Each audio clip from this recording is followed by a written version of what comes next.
Hi, Earth Signs, Gemini, Libra, and Aquarius. Welcome po sa ating channel.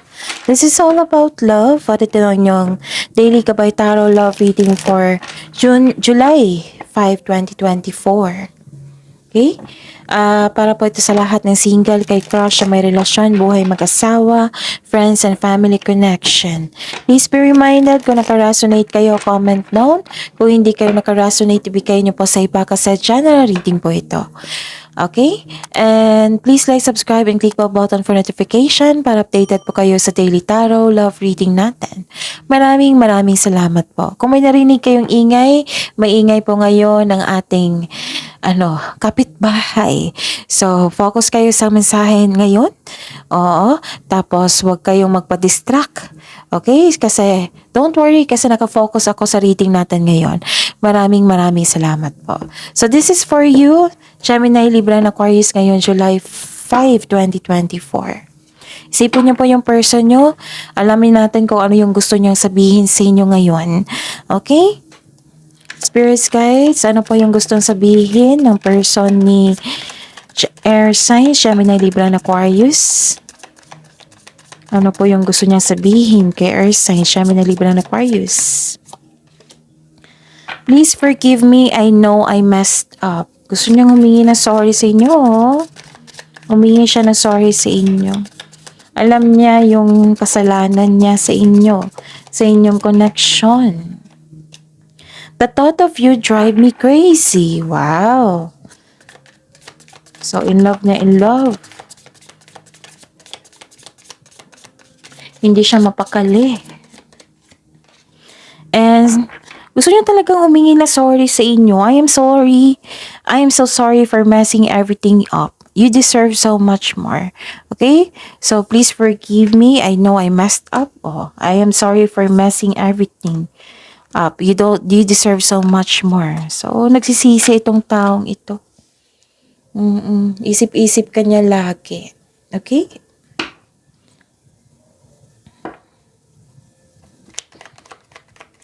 Spirits guys, energy po ni Gemini. Sa love life nila, I need clarification of this card po.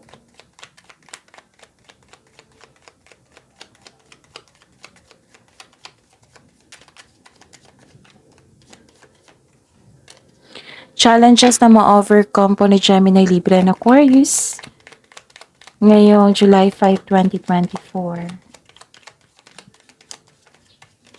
This is for you ha, Gemini, Libra, and Aquarius.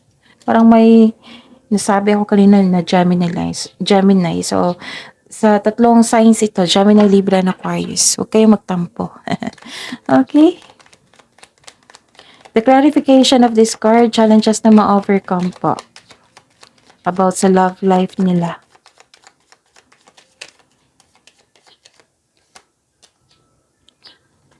And isipin niyo po yung person niya ngayon.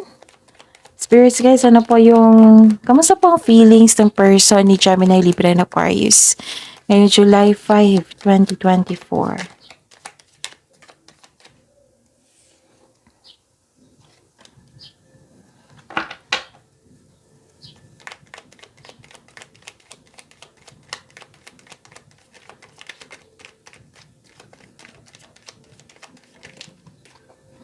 Kuha tayo ng isa. Okay. Gemini, Libra, and Aquarius. So, kamusta ang inyong energy ngayong July 5, 2024 sa love life nyo? May nakita ko ditong balanse. Oo.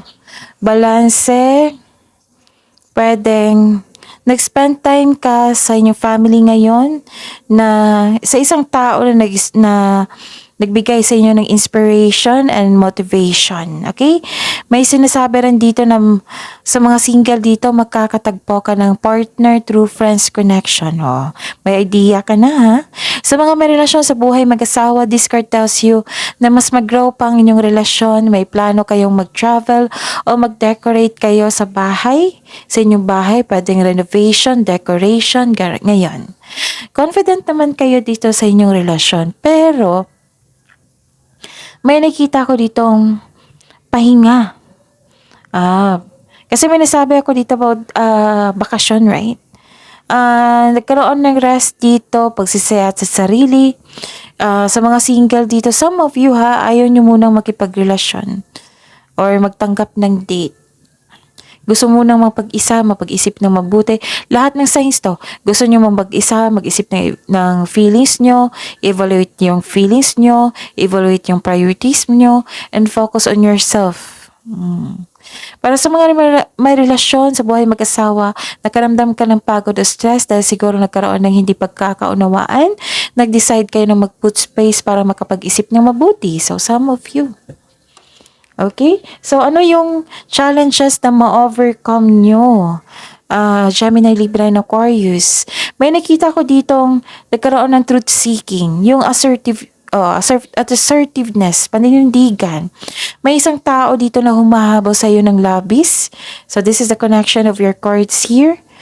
Gusto siya makipag-connect sa inyo.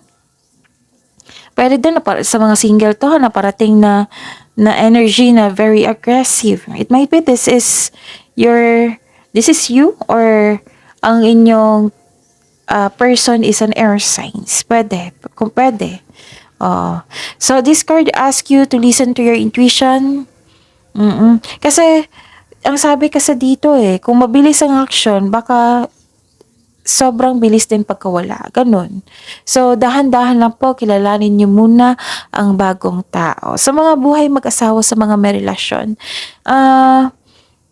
panahon na para umaksyon kayo kung alam mong nasa tama ka. Very confident ka dito And be careful din po kayo sa paggawa ng desisyon. Oo. Kasi nakita ko dito, kailangan yung gumawa ng desisyon na naayon sa inyong plano sa buhay. And may nakita rin ako ditong focus on mind healing instead of suffering. Okay? Ano pa? So, kamusta ang feelings nyo ngayon? May nakita ko ditong nagkaroon pa siya ng anxiety at pag-alala.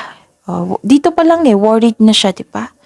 So, ang conflict ay bahagi ng bawat relasyon na nagkaroon daw kayo ng conflict, hindi pagkakaunawaan dahil sa nagbigay siya ng problema sa iyo. So, communication, gusto niya makipag-communicate sa inyo, gusto ko niyang kausapin. Nag-schedule na po ito para mag-usap kayo. Okay, so that is your reading. See you tomorrow. Gemini, Libra, and Aquarius, please like, subscribe, and click bell button for notification para updated po kayo sa daily tarot reading natin. Maraming salamat po.